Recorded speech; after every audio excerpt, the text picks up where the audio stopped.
Hello again, everybody, and welcome to another exciting episode of Friday Feature Focus. one of the things I've wanted to do for quite a while now is one of those Q&A videos. Knowing how many of my fans would like all of their Q's aid in the spectacular fashion that is my show has really inspired me.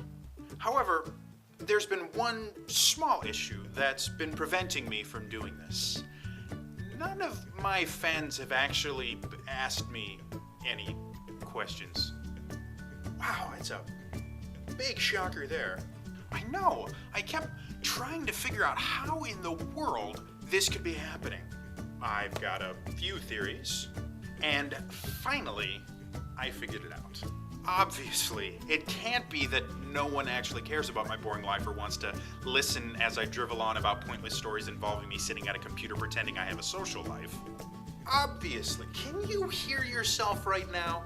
So, it must be that my innumerable fans have been trying to ask me questions, but due to glitches in the internets, those questions have been misinterpreted as being for other internet celebrities. Wow, just... You know, they have professionals that can help with stuff like that, right? Of course, but I wouldn't want to send a professional to my fans' homes just to teach them how to comment on my videos correctly. There is no reality I can think of where this turns out well. Nonsense.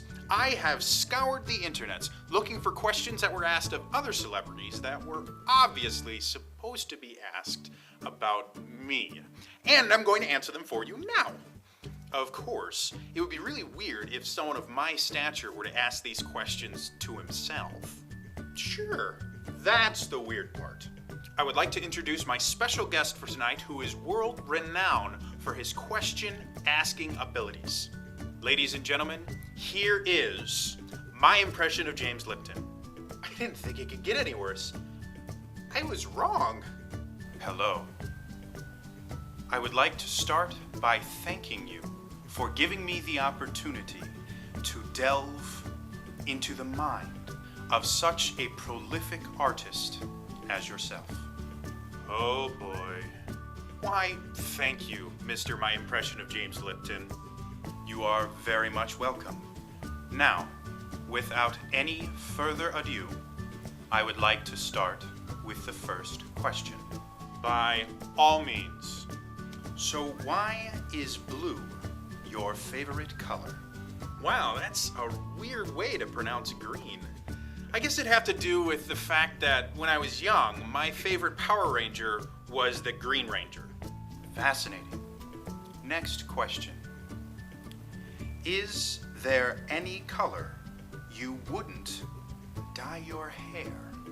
Well, my natural hair color is puce, and it never really fit me, so I'd have to say puce. Wait, you've never dyed your hair. How is this question meant for you? Next question.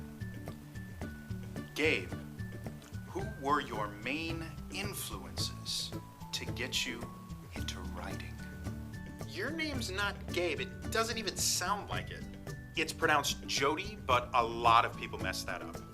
I'd have to say my greatest influences in writing were St. Francis of Assisi, Mozart, and Sarah Palin. Next question.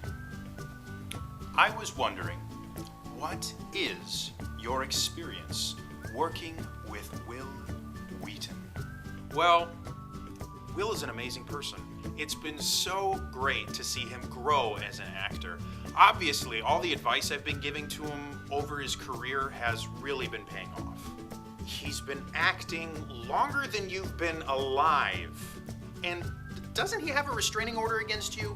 Next question. According to ZeldaEternity.com, your favorite Zelda game is Metroid Prime. You mind explaining this to the viewers? You don't even go to ZeldaEternity.com. How would they have info on you? What a lot of people don't realize is that Zelda and Metroid are actually set in the same universe. You see, Zelda is set about 2,000 years in the future of Metroid, after everyone has gotten tired of the whole space thing, and have realized that horses and swords are significantly better than blasters and spaceships. I don't believe this. Well, that is my final question. Thank you, Mr. Hall, for gracing us with your presence and answers. Thank you, Mr. My impression of James Lipton. I thought I was the crazy one. Well, that's all for me this week. I'd like to thank DK from Declarations, Kiri Callaghan, Blair Beveridge, Felicia Day, and Elias Thompson for unknowingly letting me steal questions from their Q&As for this episode. If you'd like to know what the people that were actually asked these questions said, you can find links to all the videos that I stole the questions from in the doobly-doo below. As always, please like and share this video if you think it was clever. I know I do.